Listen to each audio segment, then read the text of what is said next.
رسالة نعرة غوثية মানুষের নূরে মদিনা গাউসিয়া দরবার শরীফ وما علينا إلا البلاغ وآخر دعوانا أن الحمد لله رب العالمين والصلاة والسلام على سيد المرسلين والسلام عليكم ورحمة الله ما شاء الله مرحبا একটু বসবেন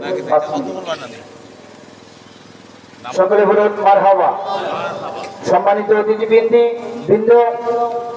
এই পর্যায়ে আমাদের নূরে মদিনা হিফজুল কোরআন মাদ্রাসার আব্দুল্লাহ জিহাদি হুজুরের অনুমতি ক্রমে তিনজন ছাত্রের নাম আমি পরিবেশন করছি। হাফেজ মোহাম্মদ নাইম, পিতা মোহাম্মদ এরশাদ মিয়া, গ্রাম কসবা ব্রাহ্মণবাড়িয়া। রোজিং মাস্টারের নাম মোহাম্মদ মন মিয়া, ঠিকানা গোলাপ চৌধুরীর বাড়ি পানিশ্বর।